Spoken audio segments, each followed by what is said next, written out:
Provérbios 27, versículo 1. Não conte vantagem a respeito dos seus planos para o futuro, pois você não sabe o que vai acontecer amanhã. Veja o que Tiago fala a respeito disso no capítulo 4, nos versículos 13 ao 17.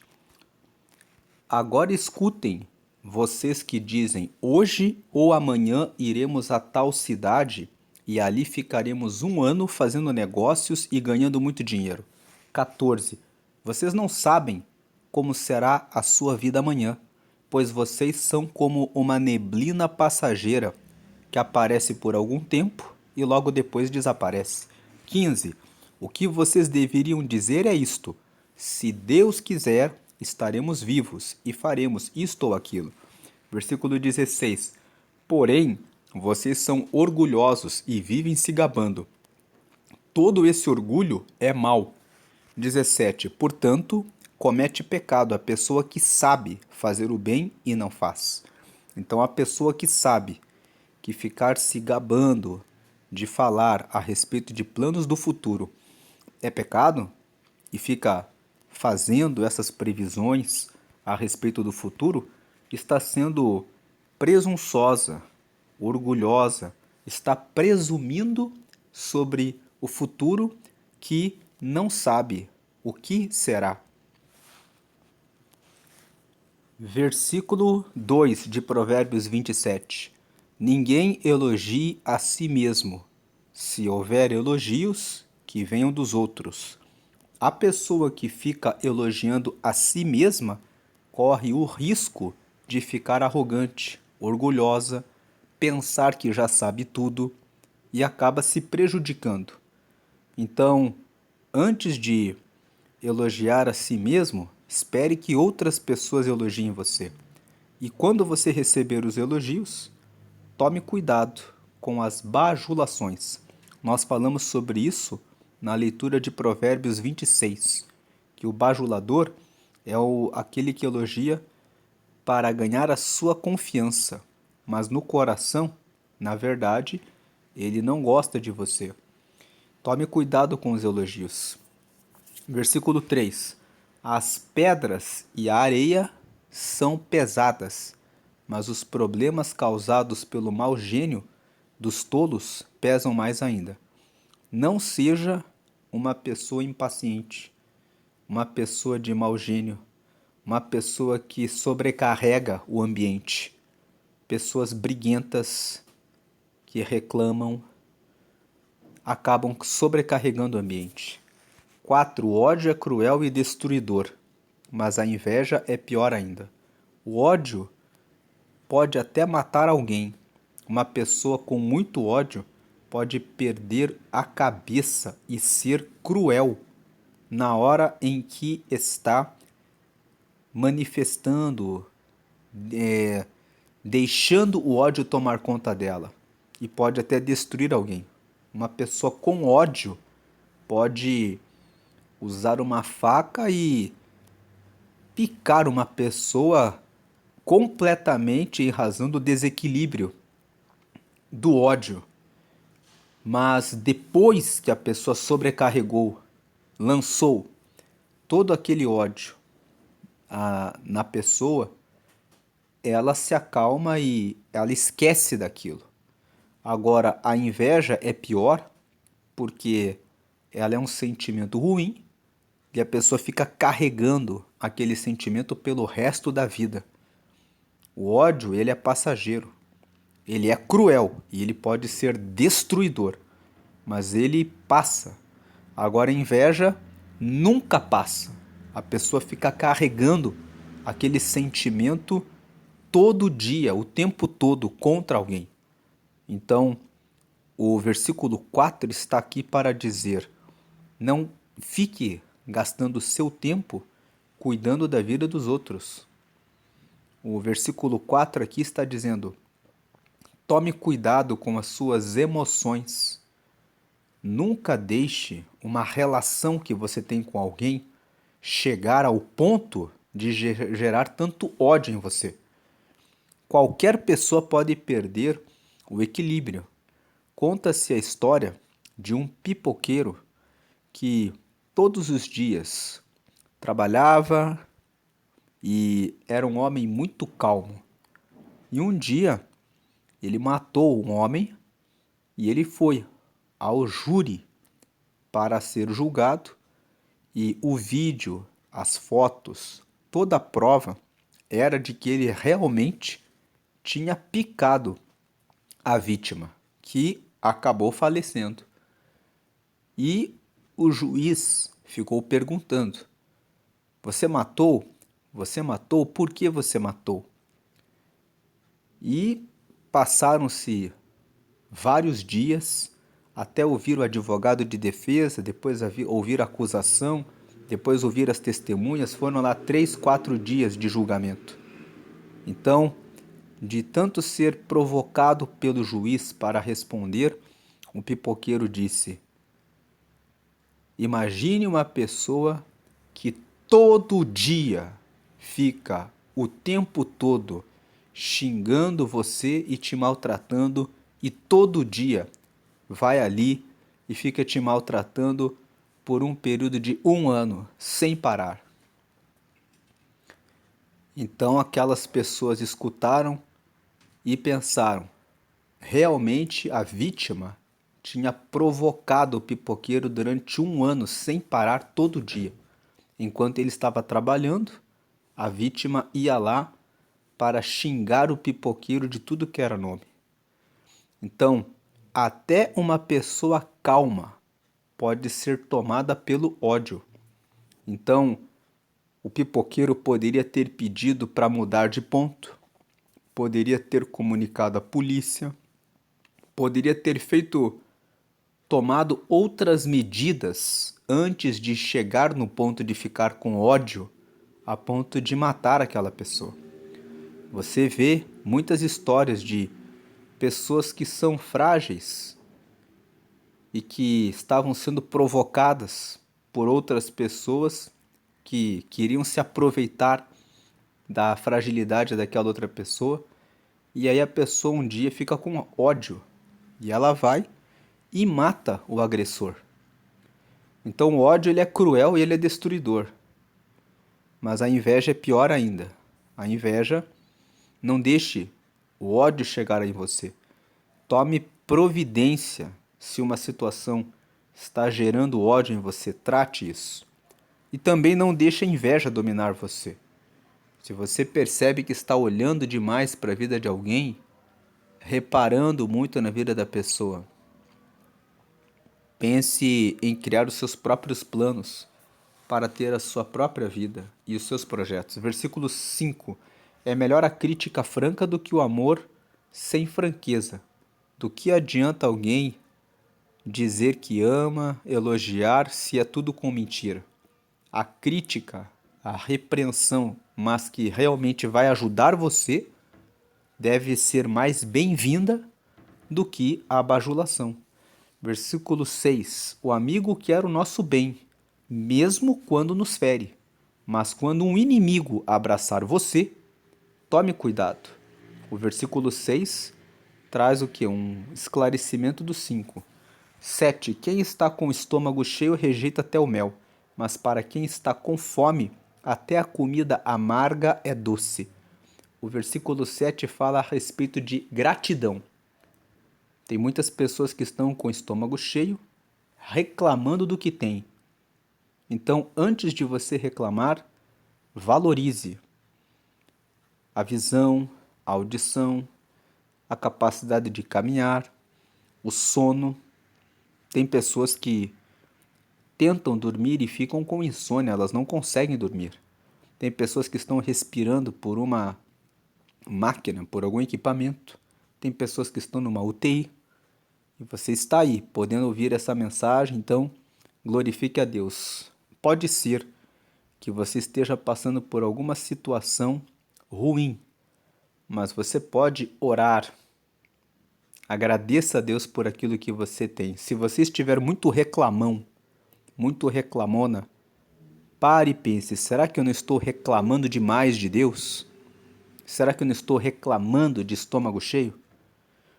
Versículo 8. Uma pessoa longe de casa é como um pássaro longe do ninho. Se você precisa ficar longe da sua casa em razão de trabalho ou em razão de estudo, procure conhecer alguém nessa cidade para onde você está indo. Procure informação a respeito de alguém que seja amigo dos seus parentes ou de alguém onde você possa encontrar um ponto de apoio.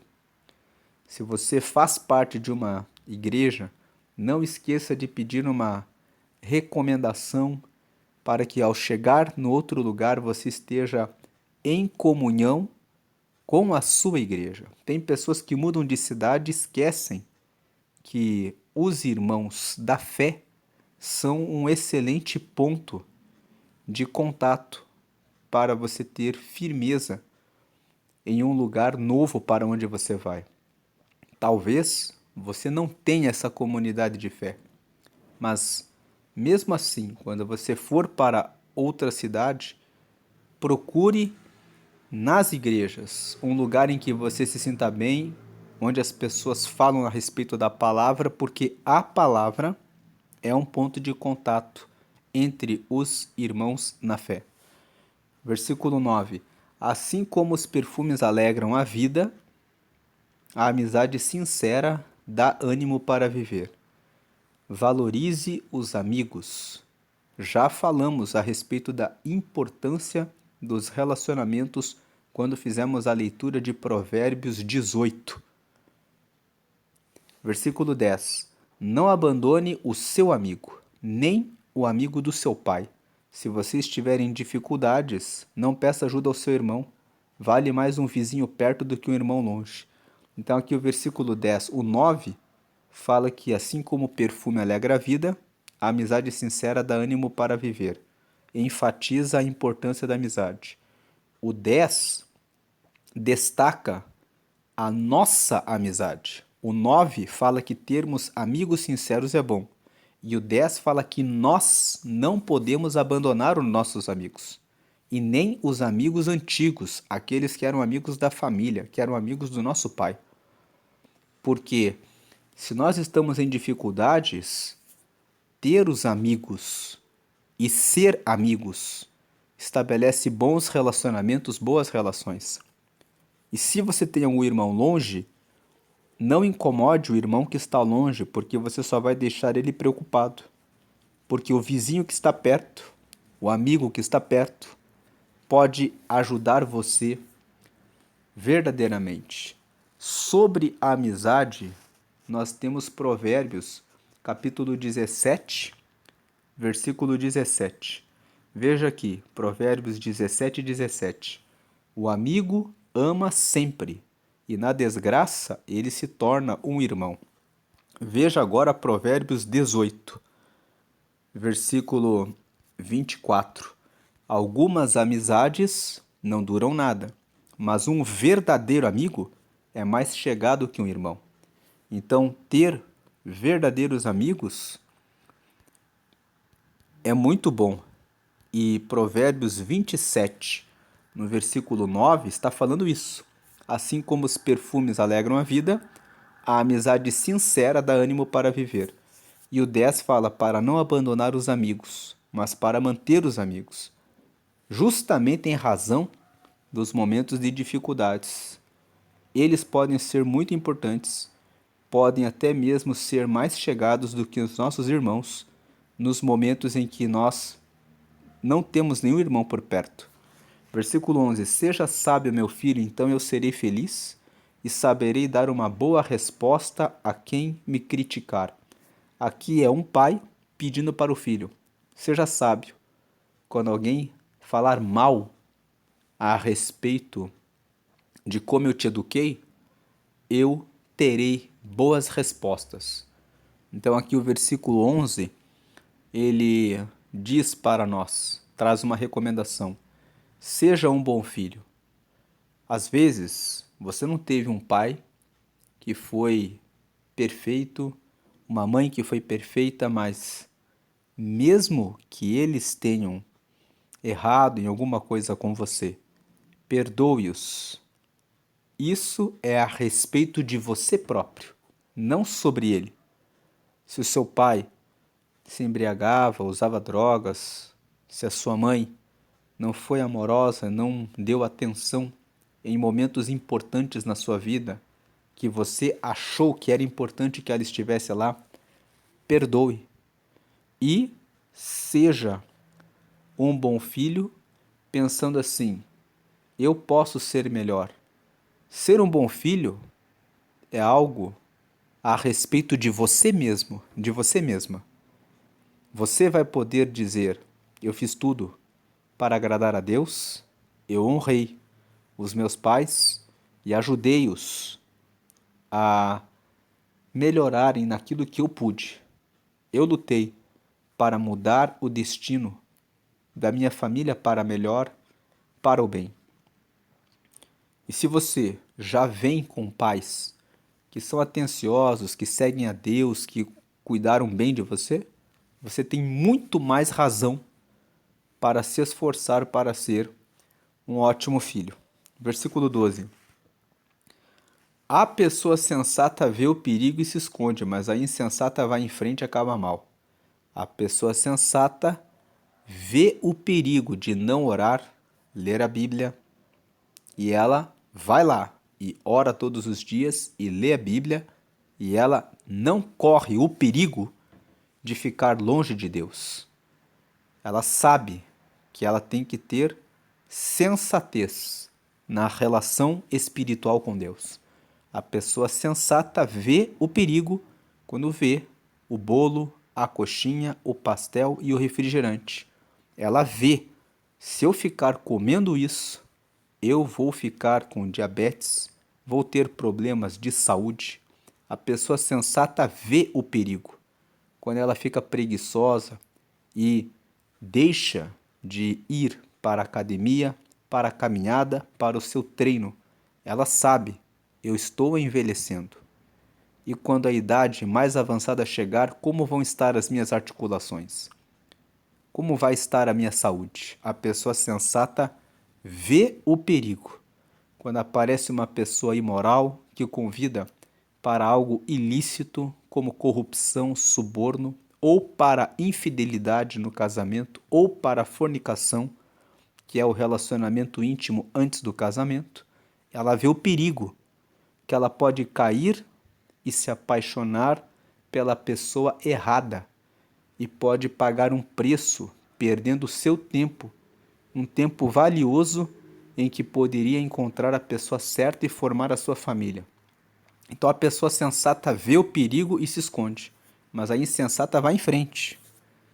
Come demais, bebe demais, fala demais, não presta atenção com relação às amizades que faz, fala tudo da própria vida, os seus próprios planos, cai na, na infidelidade, na fornicação, depois acaba mal. Versículo 13. Quem aceita ser fiador de um estranho deve dar a sua roupa como garantia de pagamento. O versículo 13 está dizendo: se você aceita ser fiador de alguém, então você merece que arranquem a sua roupa e que você dê até a sua roupa como garantia. A ideia é uma grande tolice você assumir uma responsabilidade por uma dívida de uma outra pessoa. Não assuma a dívida de outra pessoa. Se ela não paga, a responsabilidade é totalmente sua. Provérbios, no capítulo 6, no versículo 1 até o versículo 5, fala que se você aceitou ser fiador de alguém, corra atrás dessa pessoa, não dê sono a ela até que ela assine a carta de liberação dessa responsabilidade. E aqui, em Provérbios 27, a ideia do fiador é repetida. Mais uma vez, o livro de Provérbios traz essa ideia. E aqui traz com esse destaque: a pessoa que aceita ser fiador de alguém, ela merece que arranquem a roupa dela, que a roupa dela seja dada como garantia. O texto está destacando de uma forma muito forte sobre o perigo de você ser fiador de alguém. aproveitando o assunto da fiança, o empréstimo de dinheiro. Quem aceita emprestar um dinheiro deve dar a sua roupa como garantia de pagamento. A pessoa que está pedindo dinheiro emprestado, ela já mostra que não administra bem o dinheiro. Se ela está pedindo dinheiro emprestado a você, é porque ela já não consegue crédito nos bancos, nas financeiras. Já deu o calote em muitas pessoas e agora o próximo será você.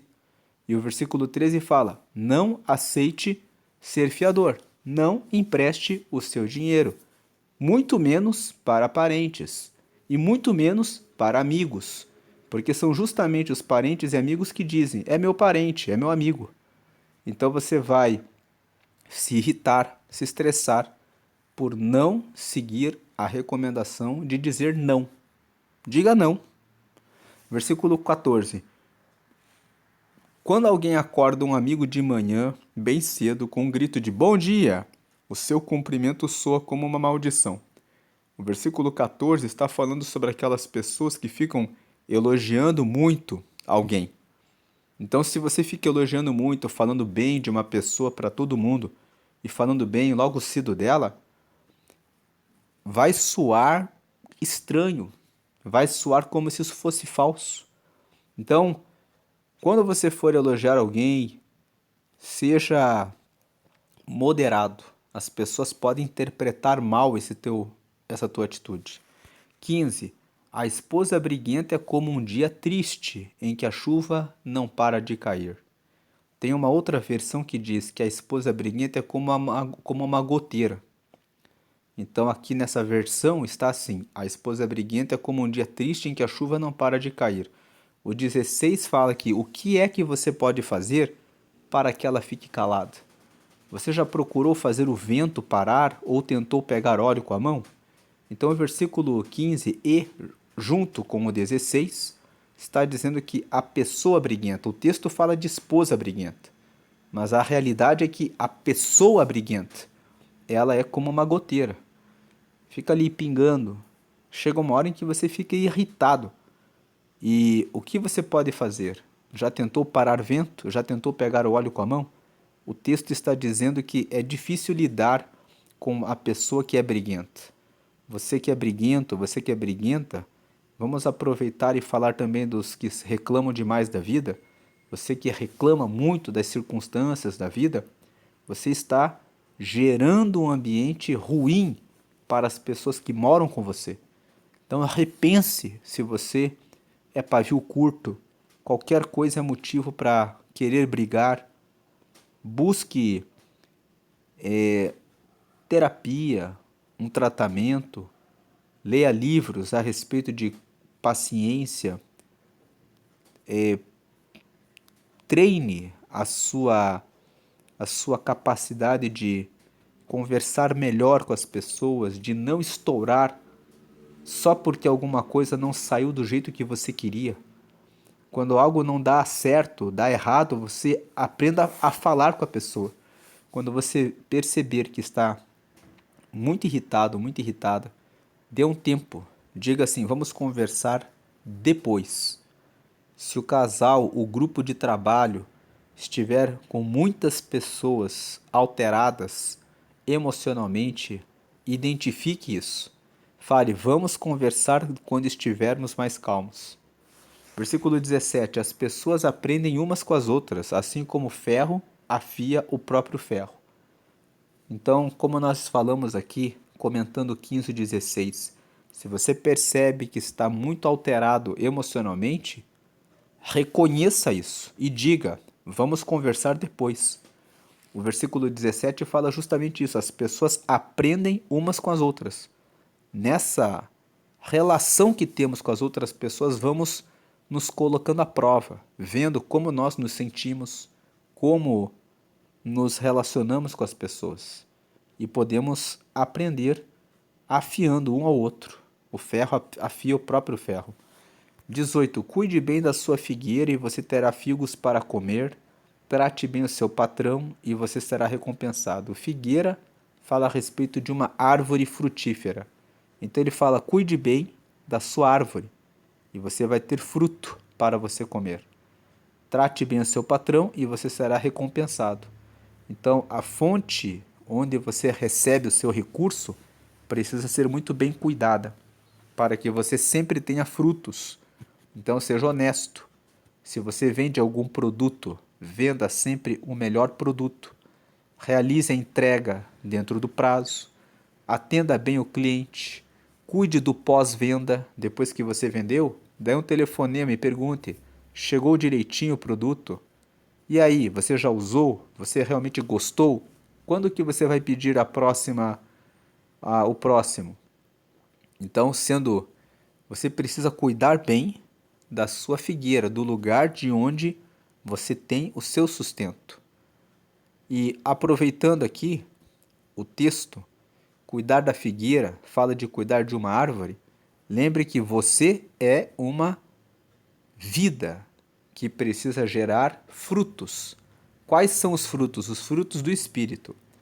Lá em Gálatas, no capítulo 5, você pode ler, nos versículos 22, 23, que os frutos do Espírito são o amor, a bondade, a mansidão, a fidelidade, a humildade e a moderação, a temperança, o equilíbrio, e que contra essas coisas não existe lei. Então, você, como uma árvore que está ligada com Deus, precisa produzir esses frutos, os frutos espirituais.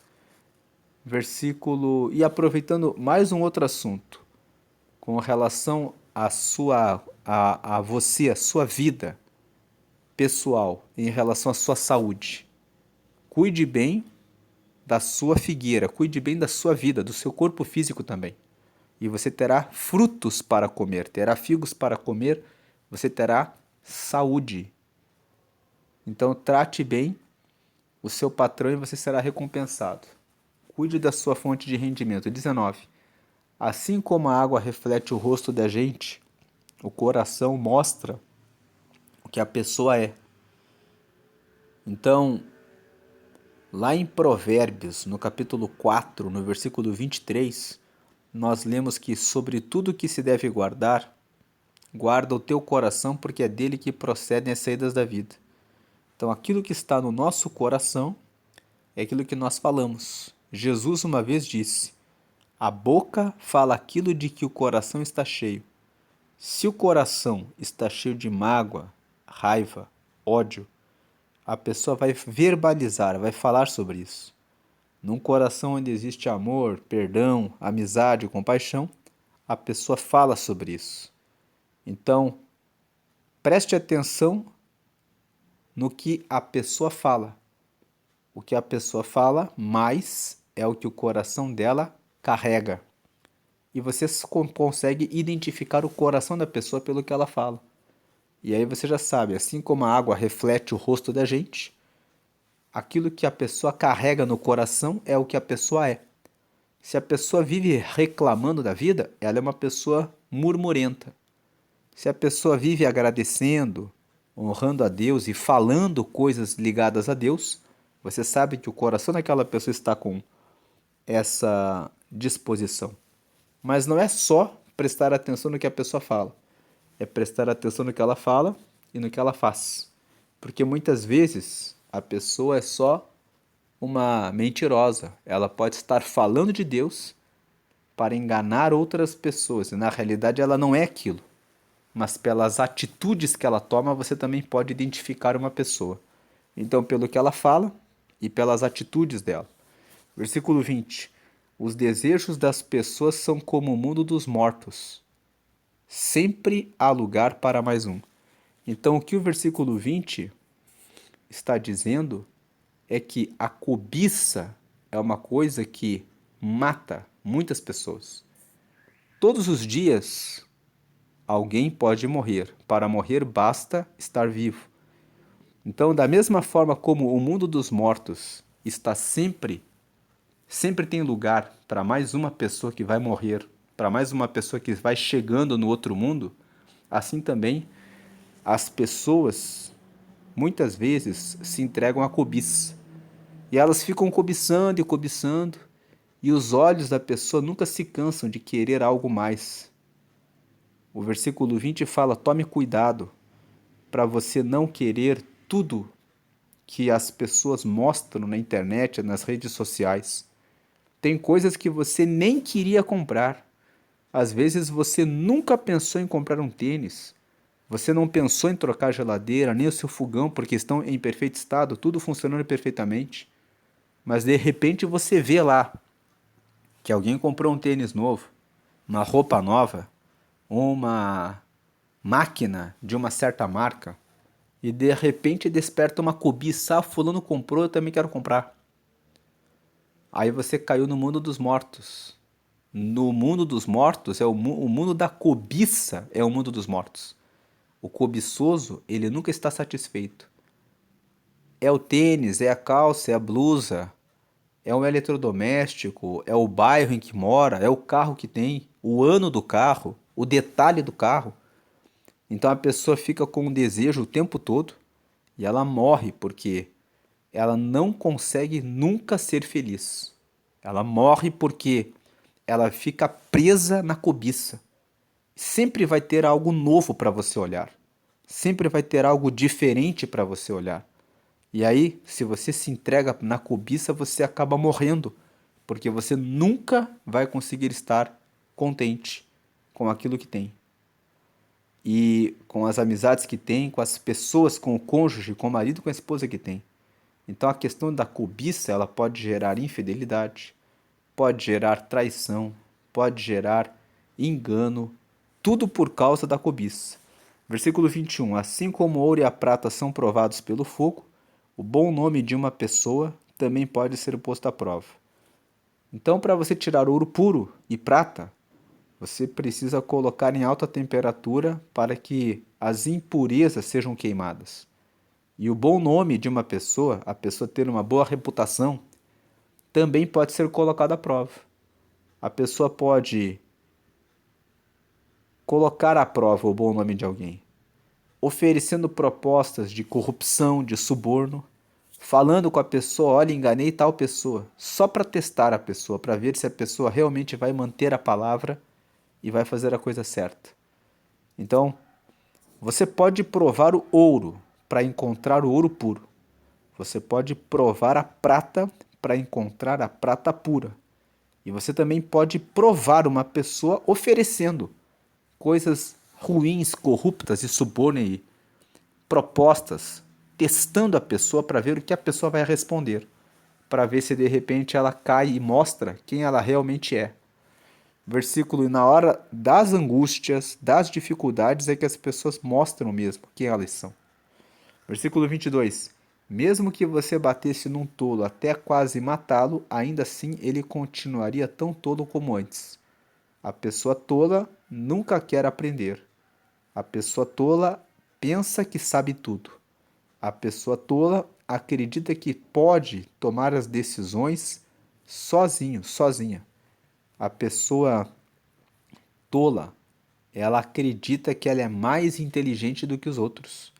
Então, mesmo que você bata no tolo até matar, até quase matar ele vai continuar tolo.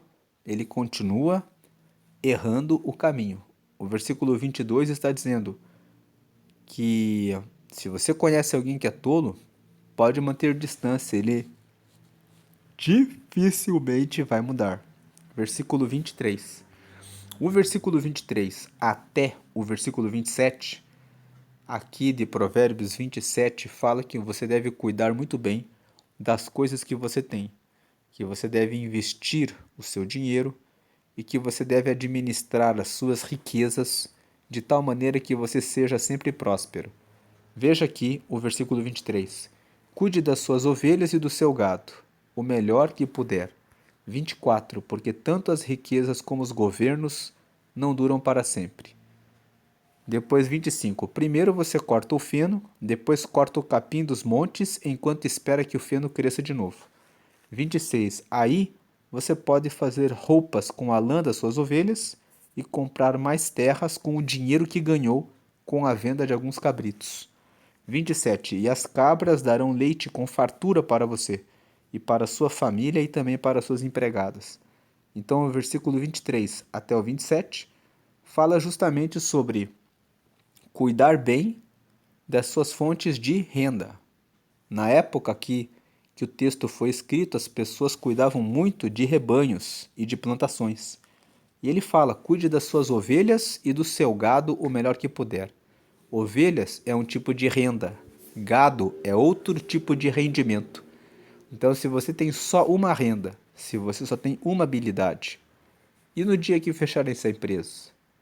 E se de repente você é demitido? E se você só tem um único negócio, você que é empresário? E se de repente a economia fica ruim para o seu ramo de negócio? Então, o 23 fala: cuide das suas ovelhas e do seu gado, o melhor que puder. Ele está dizendo: você pode ter 2 ou 3 fontes de renda. Veja, fontes para você receber as riquezas necessárias para a sua vida. Cuide das suas ovelhas. Ovelhas é um tipo de renda. E do seu gado é outro tipo de renda. O melhor que puder. Porque tanto as riquezas como os governos não duram para sempre. Ele está dizendo: sempre existem crises econômicas. E sempre existem mudanças de governos. E cada governo é um governo diferente, que mexe na economia de maneira diferente, que produz impacto na economia. Então, por isso, é necessário ter mais de uma fonte e administrar bem todas as que tem. O 25 fala: primeiro você corta o feno, depois corta o capim dos montes enquanto espera que o feno cresça de novo. Então veja que ele fala a respeito de ciclos, o 25.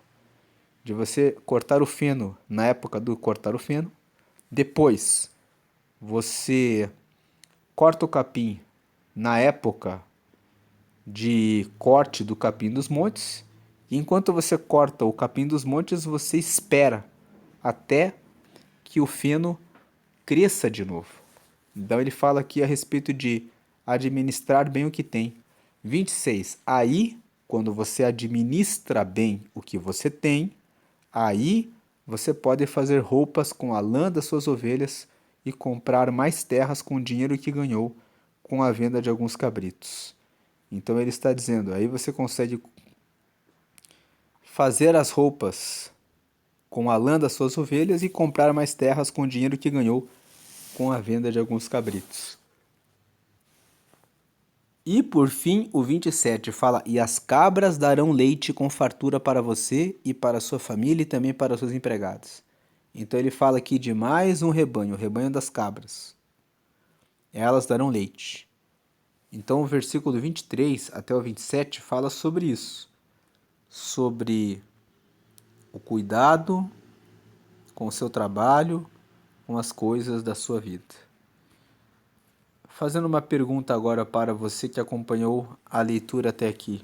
Você já citou a Jesus?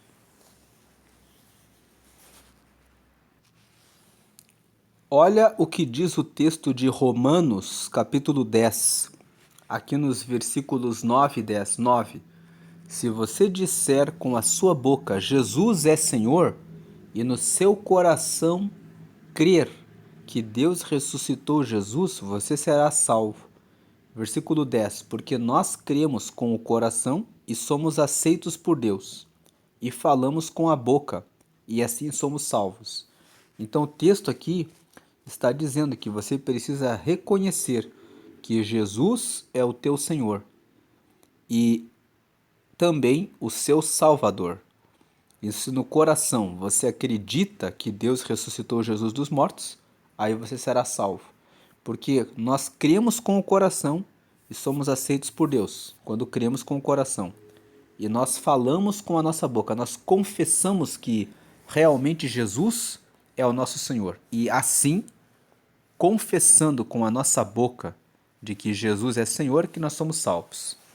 Então aqui, se você quer aceitar a Jesus e receber a salvação e ser amigo de Deus, faça essa oração comigo. É só você dizer assim: Senhor Jesus, eu te aceito como meu único Senhor e Salvador. Escreve meu nome no livro da vida e me dá o teu Espírito Santo para me guiar até a eternidade. Amém. O livro da vida é um livro que está escrito lá em Apocalipse, no capítulo 20. Aqui em Apocalipse, capítulo 20, nós vemos que haverá um juízo final. O versículo 11 fala: Então vi um grande trono branco e aquele que está sentado nele. Então, nesse trono branco é o dia do julgamento final. E aí, o versículo 15 fala assim: Quem não tinha o seu nome escrito no livro da vida foi jogado no lago de fogo. O lago de fogo, meu amigo, existe, está aqui na própria Bíblia. Então, quem não tinha o seu nome escrito no livro da vida foi jogado no lago de fogo. Você que acabou de aceitar a Jesus tem o seu nome escrito no livro da vida, então você está salvo. Você está salvo. Veja aqui o versículo 12 ainda. Vi também os mortos, tanto os importantes como os humildes, que estavam de pé diante do trono. Veja, não importa se você é rico ou pobre, tanto os importantes como os humildes ficaram de pé diante do trono. Foram abertos livros, e também foi aberto outro livro, o livro da vida. Os mortos foram julgados de acordo com o que cada um havia feito, conforme estava escrito nos livros. Esses livros são os livros das obras. Mas o livro da vida é o livro que, se o teu nome está escrito nele, você está salvo. Como diz aqui o versículo 15 que nós lemos: Quem não tenha o nome escrito no livro da vida foi jogado no lago de fogo. Então, quem tem o nome escrito no livro da vida será salvo. Agora, voltando para Provérbios 27 e terminando a questão do relacionamento com Deus, você deve procurar uma comunidade de fé ou uma igreja, se batizar nas águas. Procure informações a respeito do batismo nas águas. O batismo nas águas, em João, capítulo 3, versículo 5, está escrito que aquele que nasce da água e do Espírito alcança o reino de Deus. Veja o texto aqui, João, capítulo 3, olha o versículo 5. Jesus disse: Eu afirmo ao Senhor que isto é verdade. Ninguém pode entrar no reino de Deus se não nascer da água e do Espírito. Então, quando você nasce da água, nascer da água é ser batizado. Quando você mergulha na água, os seus pecados ficam lá, e quando você sobe, quando você sai, emerge da água, você sai lavado. Você nasceu da água. Você está dizendo: Eu nasci de volta para ser uma nova pessoa, limpa diante do Senhor para seguir a Jesus. Então é aqui, você deve se batizar. E depois de se batizar, você deve participar da ceia. Veja aqui em João, capítulo 6. Nós estamos aqui, veja, João, capítulo 6. Vamos no versículo 54 ao 57. E aqui está escrito, ó, no 54. Quem come a minha carne e bebe o meu sangue tem a vida eterna, e eu o ressuscitarei no último dia. Que 55, pois a minha carne é a comida verdadeira, e o meu sangue é a bebida verdadeira. 56, quem come a minha carne e bebe o meu sangue vive em mim e eu vivo nele. 57, e o Pai que tem a vida foi quem me enviou, e por causa dele eu tenho a vida. Assim também, quem se alimenta de mim terá a vida por minha causa. Então a Santa Ceia é partido um pão, e aquele pão é dividido entre todos os irmãos, que quando comem aquele pão, representa a carne de Jesus, o corpo de Jesus. Não é que você está comendo a carne dele, mas é a memória. E Jesus aqui está falando da ceia. Quem come a minha carne, ele está dizendo, quem come do pedaço de pão que representa, que lembra que ele morreu por nós, está comendo alimento espiritual. Está ganhando força de que realmente Jesus é o seu Salvador. E aquele que bebe meu sangue é oferecido um cálice com suco de uva.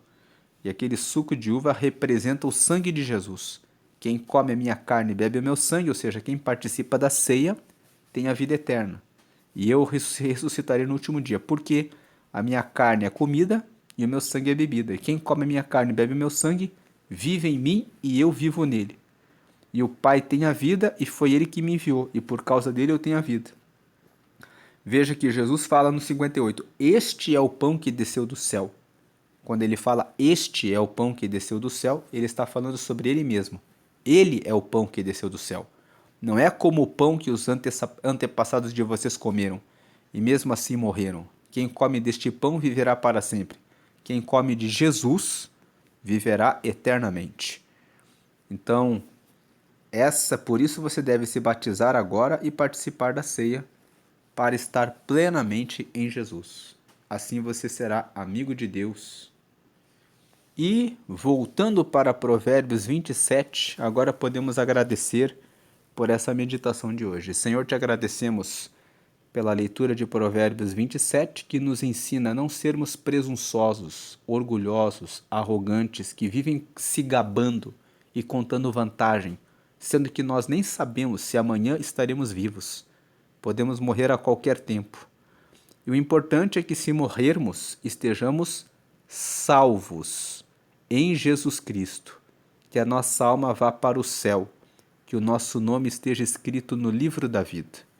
Aprendemos a não ficar se elogiando, aprendemos a não ser pessoas de mau gênio, que devemos tomar cuidado com as nossas relações para não deixar atingir o momento do ódio e cuidar do nosso coração em relação à inveja e à cobiça. Também aprendemos que é melhor uma crítica franca, que é importante respeitar e ter amigos, que é importante sermos gratos e não sermos pessoas como aquelas que têm estômago cheio e que não agradecem mais pelo que têm, que quando saímos de uma cidade devemos procurar pontes para viabilizar a nossa vida, que devemos valorizar os amigos, que devemos ser filhos sábios, sensatos para escapar do mal e cuidar de fiança e empréstimo de dinheiro. Também que não devemos ser briguentos, devemos sempre aprender com o nosso próximo, cuidar das nossas carreiras, de onde vem a nossa fonte de renda, cuidar do que está no nosso coração, da cobiça e também do bom nome, e de cuidar de tudo que temos recebido para ter uma boa gestão dos nossos recursos. Te agradecemos por isso, que sejamos mais e mais a cada dia sábios pelo Senhor e no Senhor, para a glória do Pai, do Filho e do Espírito Santo. Amém.